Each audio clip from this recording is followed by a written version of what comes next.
Atoms and molecules chapter 3 part number 3। पिछले parts 1 और 2 में हमने देखा कि एटम्स किसे कहते हैं। एटम्स के बारे में हमने पढ़ा था कि दुनिया का हर मैटर एटम्स के ही कॉम्बिनेशन से बनता है और एटम्स आपस में एक दूसरे से किस तरह केमिकली कंबाइन होते हैं। इसके लिए हमने 2 लॉज भी देखे थे।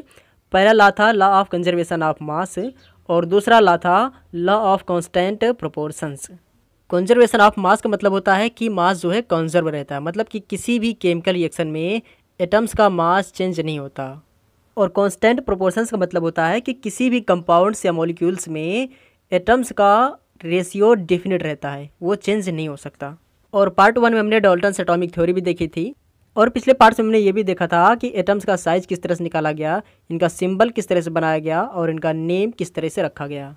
एटॉमिक मास के बारे में हम देख चुके हैं कि किसी भी एटम का मास कैसे निकाला गया।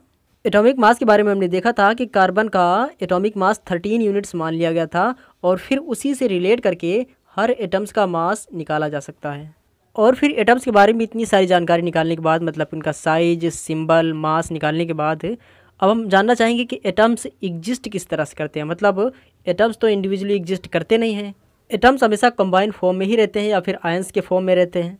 और जब 2 या 2 से अधिक एटम्स आपस में केमिकली कंबाइन हो जाते हैं तो उसे मॉलिक्यूल कहते हैं। और हमने देखा था कि मॉलिक्यूल्स भी 2 तरह के होते हैं। एक होता है मॉलिक्यूल्स ऑफ एलिमेंट्स जैसे कि O2, H2 या फिर O3, और दूसरा हमने देखा था मॉलिक्यूल्स ऑफ कंपाउंड्स जैसे कि H2O, NH3। और हमने आपको बताया था कि मॉलिक्यूल्स ऑफ एलिमेंट्स उन्हें कहते हैं जिन मॉलिक्यूल्स के सभी एलिमेंट्स सेम टाइप के होते हैं। जैसे कि O2 में दोनों ऑक्सीजन के ही एलिमेंट्स हैं और H2 में भी दोनों हाइड्रोजन के ही एलिमेंट्स हैं। और मॉलिक्यूल्स ऑफ कंपाउंड्स उन्हें कहते हैं जिनमें डिफरेंट टाइप्स के एलिमेंट्स होते हैं। जैसे कि H2O में 2 हाइड्रोजन है और 1 ऑक्सीजन है। और पिछले पार्ट में हम बात कर रहे थे आयन के बारे में कि आयन कैसे बनते हैं, लेकिन आज हम उसे डिटेल में देखेंगे। तो फिर चलिए शुरू करते हैं।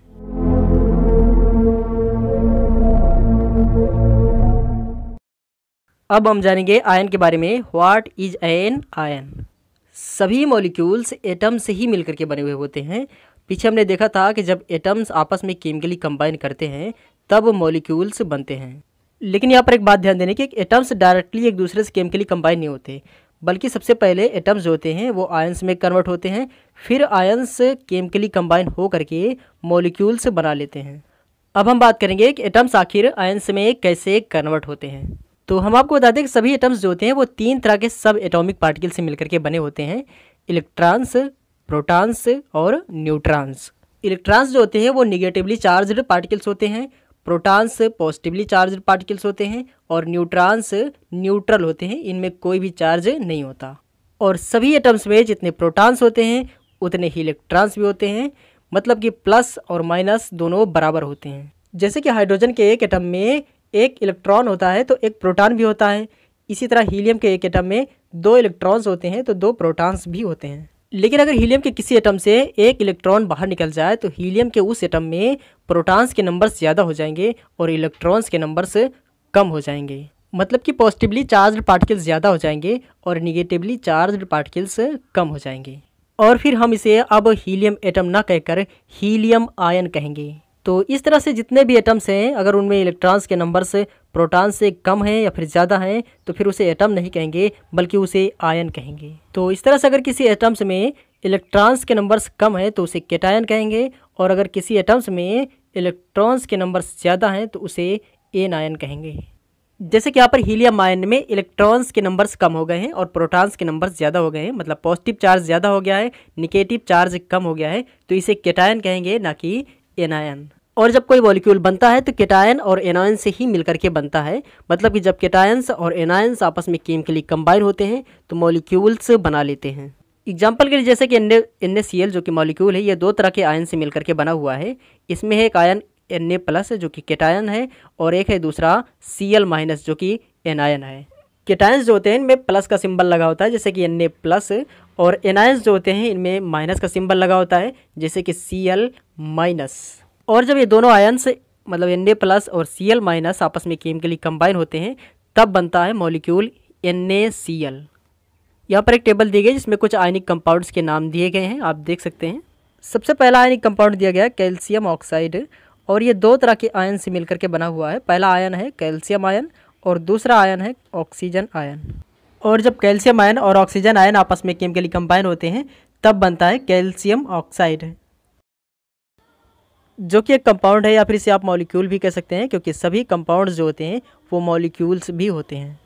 और यहाँ पर मास का रेशियो भी दिया गया है, मतलब कि कैल्शियम ऑक्साइड में कैल्शियम आयन और ऑक्सीजन आयन के मास का रेशियो कितना है। यहाँ पर रेशियो दिया गया है 5:2, मतलब कि अगर 7 ग्राम कैल्शियम ऑक्साइड है तो उसमें 5 ग्राम कैल्शियम आयन होगा और 2 ग्राम ऑक्सीजन आयन होगा। और अब दूसरा आयनिक कंपाउंड दिया गया है मैग्नीशियम सल्फाइड, जिसका केमिकल फार्मूला होता है Mgs, और ये भी 2 तरह के आयन से मिलकर के बना हुआ है, मैग्नीशियम और दूसरा है सल्फर। मैग्नीशियम आयन का केमिकल फार्मूला है Mg++ और सल्फर का केमिकल फार्मूला है S+-। और जब ये दोनों आयन्स आपस में केमिकली कंबाइंड होते हैं तब बनता है Mgs, और Mgs मीन्स होता है मैग्नीशियम सल्फाइड। और मैग्नीशियम सल्फाइड में मैग्नीशियम और सल्फर के मास का जो रेशियो होता है वो है 3:4। मतलब कि अगर मैग्नीशियम सल्फाइड में मैग्नीशियम है 3 ग्राम तो सल्फर होगा 4 ग्राम, और अगर मैग्नीशियम 6 ग्राम है तो सल्फर होगा 8 ग्राम। और अब तीसरा आयनिक कंपाउंड है सोडियम क्लोराइड, इसका केमिकल फार्मूला होता है NaCl, और ये 2 तरह के आयन से मिलकर के बना हुआ है, पहला है सोडियम आयन और दूसरा है क्लोरीन आयन। सोडियम आयन का केमिकल फार्मूला होता है Na+, और क्लोरीन आयन का होता है Cl-। और सोडियम क्लोराइड में सोडियम आयन और क्लोरीन आयन के मास का जो रेशियो है वो है 23:35.5। और अब हम बात करने जा रहे हैं कि किसी भी मॉलिक्यूल्स का या फिर कंपाउंड्स का केमिकल फार्मूला कैसे लिखा जाता है। जैसे कि वाटर का केमिकल फार्मूला H2O और सोडियम क्लोराइड का केमिकल फार्मूला है NaCl। आखिर ये फार्मूला कैसे बनाया जाता है और कैसे लिखा जाता है। और अभी तक हमने बात किया था कि आयन्स किसे कहते हैं, और हमने बात किया था कि कोई भी मॉलिक्यूल्स या फिर कंपाउंड जो होता है वो आयन से ही मिलकर के बना हुआ होता है।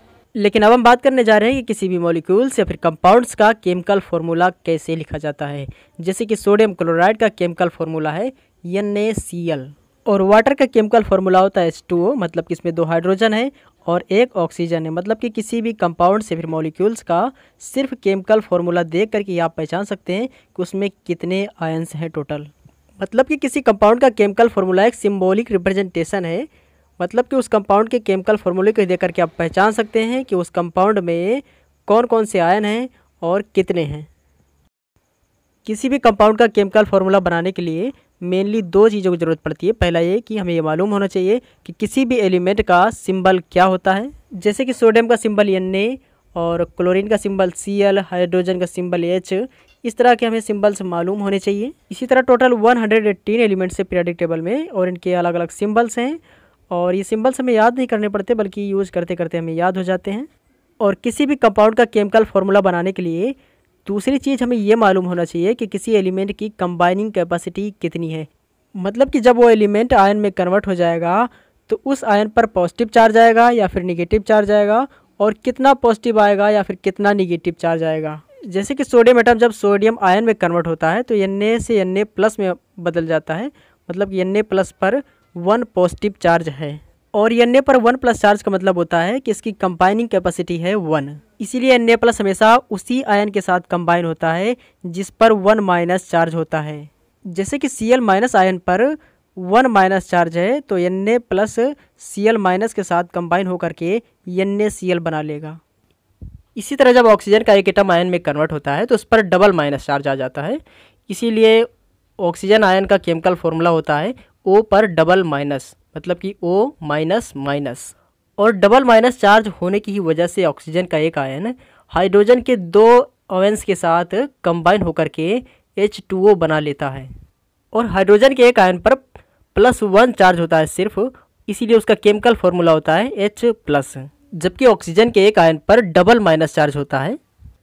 तो यहाँ पर ध्यान देने की बात यह है कि जिस आयन पर जितना ज़्यादा चार्ज होगा उसकी कंबाइनिंग कैपेसिटी उतनी ही ज़्यादा होगी। मतलब कि जिस आयन पर जितना ज़्यादा चार्ज होगा वो उतने ही ज़्यादा अपोजिट आयन्स को अपने साथ कंबाइन कर सकता है। जैसे कि यहाँ पर ऑक्सीजन के एक आयन पर डबल- चार्ज है, और इसी वजह से ऑक्सीजन का एक आयन हाइड्रोजन के 2 आयन्स के साथ कंबाइन होकर के H2O बना पाता है।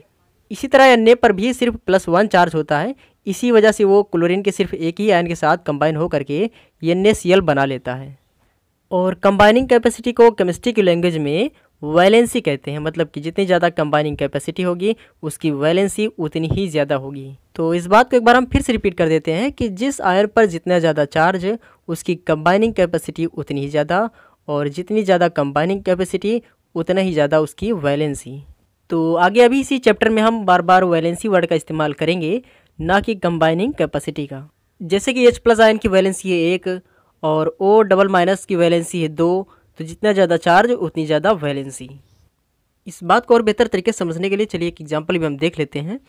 जैसे कि जिस एटम की जितनी वैलेंसी उसके उतने हैंड्स, और जिस एटम के जितने हैंड्स होंगे वो उतने ही दूसरे एटम को अपने साथ कंबाइन कर सकता है।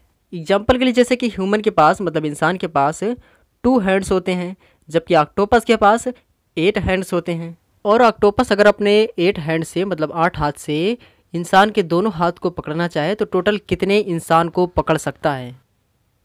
तो यहाँ पर अगर ऑक्टोपस अपने 2 हैंड से इंसान के दोनों हैंड्स को पकड़ेगा तो अपने 8 हैंड से इंसानों के 8 हैंड्स, मतलब 4 इंसान को पकड़ सकता है।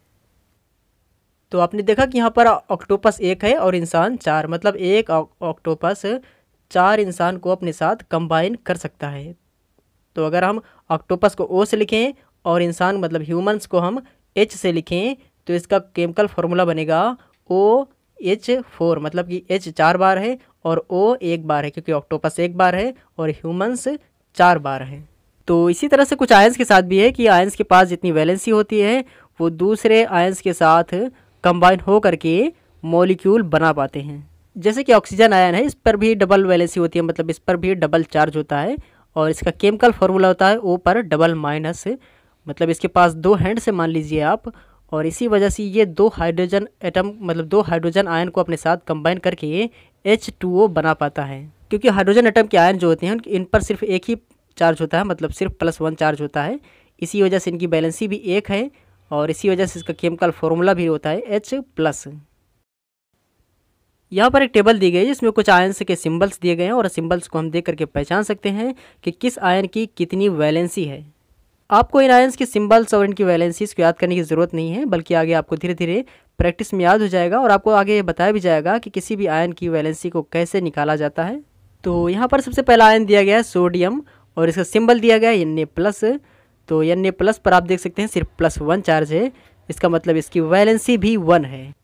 तो यहाँ पर Na+ आयन किसी दूसरे आयन के साथ कंबाइन होकर के मॉलिक्यूल बना सकता है, लेकिन जिस आयन के साथ कंबाइन करेगा उस पर नेगेटिव चार्ज होना चाहिए और सिर्फ -1 चार्ज ही होना चाहिए। जैसे कि Cl-, तो Cl- पर सिर्फ 1 माइनस ही है और नेगेटिव चार्ज है, इसकी वजह से Na+ Cl- के साथ कंबाइन होकर के NaCl मॉलिक्यूल बना सकता है। और इसी तरह यहाँ पर एक दूसरा आयन दिया गया है मैग्नीशियम, जिसका सिंबल दिया गया है Mg++, मतलब कि इसकी वैलेंसी 2 है, इसी वजह से इसका सिंबल है Mg++। और इसी वजह से इस पर 2 वैलेंसी होने की वजह से ये 2 नेगेटिव आयंस के साथ कंबाइन होकर के मॉलिक्यूल बना सकता है। इसी वजह से एक मैग्नीशियम आयन 2 हाइड्रोक्साइड आयंस के साथ कंबाइन होकर के मैग्नीशियम हाइड्रोक्साइड बना सकता है, क्योंकि हाइड्रोक्साइड आयन पर सिर्फ -1 चार्ज ही होता है एक आयन पर, और इसी वजह से हाइड्रोक्साइड आयन के 2 आयंस की ज़रूरत पड़ती है Mg के साथ कंबाइन होने के लिए। इसी तरह एल्यूमिनियम आयन भी दिया गया है जिसका सिंबल Al पर ट्रिपल+ है, मतलब कि इसकी वैलेंसी 3 है। और एल्यूमिनियम आयन पर 3+ चार्ज होने की वजह से ये अपने साथ 3 नेगेटिव आयंस को कंबाइन कर सकता है। एग्जाम्पल के लिए जैसे कि एल्यूमिनियम का एक आयन क्लोरीन के 3 आयंस के साथ कंबाइन होकर के AlCl3 मॉलिक्यूल बना सकता है। लेकिन अगर मान लीजिए कि क्लोरीन के एक आयन पर ही 3 माइनस चार्ज होता, मतलब कि Cl पर ट्रिपल- चार्ज अगर होता, तो एल्यूमिनियम आयन का सिर्फ एक ही आयन क्लोरीन के सिर्फ एक ही आयन के साथ कंबाइन होता और मॉलिक्यूल बनाता AlCl। और इसी तरह आप कुछ नॉन मेटालिक एलिमेंट्स दिए गए हैं, जैसे कि पहला एलिमेंट दिया गया है हाइड्रोजन आयन और इसका सिंबल है H+। तो हाइड्रोजन आयन पर सिर्फ +1 चार्ज होने की वजह से ये किसी सिर्फ एक ही आयंस के साथ कंबाइन हो सकता है, जिस पर सिर्फ और सिर्फ -1 नेगेटिव चार्ज होगा। जैसे कि क्लोरीन के एक आयन पर सिर्फ -1 चार्ज होता है और Cl- होता है उसका केमिकल फार्मूला, इसी वजह से हाइड्रोजन का एक आयन मतलब कि H+ क्लोरीन के एक आयन मतलब कि Cl- के साथ कंबाइन होकर के HCl मॉलिक्यूल बना लेगा। और नेक्स्ट आयन दिया गया हाइड्राइड आयन और उसका सिंबल दिया गया है H-। तो H- आयन भी सिर्फ किसी एक ही आयन्स के साथ कंबाइन हो सकता है जिस पर सिर्फ और सिर्फ +1 पॉजिटिव चार्ज होगा। जैसे कि अभी आपने हाइड्राइड आयन के पहले देखा हाइड्रोजन आयन, इस पर +1 चार्ज है, मतलब कि H+ है, तो H- के साथ कंबाइन हो करके H2 मॉलिक्यूल बना लेगा। और इसी तरह ऑक्साइड आयन भी दिया गया है जिसका सिंबल दिया गया है O पर डबल-। तो इस पर 2 निगेटिव चार्ज होने की वजह से ये 2 पॉजिटिव आयन्स के साथ कंबाइन हो सकता है। जैसे कि ऑक्सीजन का एक आयन हाइड्रोजन के 2 आयन्स के साथ कंबाइन होकर के H2O बना लेता है। इसी तरह नाइट्राइड आयन भी है जिस पर ट्रिपल- चार्ज है और इसका सिंबल है N पर ट्रिपल-। इसी वजह से इस पर ट्रिपल- चार्ज होने की वजह से ये 3 पॉजिटिव आयन्स के साथ कंबाइन हो सकता है। और एक नाइट्राइड आयन हाइड्रोजन के 3 पॉजिटिव आयन्स के साथ कंबाइन हो करके NH3 मॉलिक्यूल बना लेता है। तो ये थे कुछ ऐसे आयन्स जिनमें सिर्फ सिंगल एलिमेंट्स थे, जैसे कि H+ में सिर्फ हाइड्रोजन आयन था, Al3+ में सिर्फ एल्यूमिनियम आयन था, Na+ में भी सिर्फ सोडियम आयन था। लेकिन अब हम कुछ ऐसे आयन्स के बारे में बात करेंगे जिनमें कई सारे एलिमेंट्स हैं, जैसे कि अमोनियम आयन, इसमें NH4+, इसमें 2 तरह के एलिमेंट्स हैं, पहला है नाइट्रोजन और दूसरा है हाइड्रोजन। तो इस तरह के जितने भी आयन्स होते हैं उन्हें कहते हैं पॉलीएटॉमिक आयन्स। और सबसे पहला आयन दिया गया है अमोनियम आयन और इसका सिंबल है NH4+। और NH4+ पर सिर्फ और सिर्फ 1 पॉजिटिव चार्ज है, इसलिए इसकी वैलेंसी 1, और इसी वजह से ये एक निगेटिव आयन्स के साथ कंबाइन हो सकता है। और एक NH4+ एक Cl- आयन के साथ कंबाइन करके NH4Cl बना लेता है, क्योंकि एक NH4+ पर भी सिर्फ 1 पॉजिटिव चार्ज है और एक Cl- पर भी सिर्फ 1 निगेटिव चार्ज होता है, इसी वजह से दोनों कंबाइन कर जाते हैं आपस में। इसी तरह कार्बोनेट आयन में भी डबल- चार्ज होता है और उसका सिंबल दिया गया है CO3 पर डबल-। तो CO3 पर डबल- चार्ज होने की वजह से ये 2 पॉजिटिव आयन्स के साथ कंबाइन हो सकता है। या फिर अगर कोई सिर्फ एक ही आयन है तो उस पर डबल पॉजिटिव चार्ज होना चाहिए, तभी CO3 डबल- उसके साथ कंबाइन करेगा। एग्जाम्पल के लिए जैसे कि कैल्शियम आयन, इस पर डबल पॉजिटिव चार्ज होता है और उसका सिंबल होता है Ca++। तो इस वजह से CO3 डबल- सिर्फ कैल्शियम के एक ही आयन के साथ कंबाइन करेगा और बना लेगा CaCO3, क्योंकि कैल्शियम आयन पर डबल पॉजिटिव चार्ज है और कार्बोनेट आयन पर डबल- चार्ज है। इस वजह से दोनों के सिर्फ एक ही आयन से आपस में कंबाइन करेंगे और बना लेंगे CaCO3। लेकिन अगर कैल्शियम के बजाय हाइड्रोजन आयन के साथ कंबाइन करेगा तो हाइड्रोजन आयन पर सिर्फ 1 पॉजिटिव चार्ज होता है, इसलिए हाइड्रोजन के 2 आयन्स के साथ CO3 कंबाइन करेगा और बना लेगा H2CO3, क्योंकि यहाँ पर हाइड्रोजन के 2 आयन्स यूज होंगे। और अब हम बात करेंगे फॉस्फेट आयन की। इस पर ट्रिपल- चार्ज है और उसका सिंबल दिया गया है PO4 पर ट्रिपल-।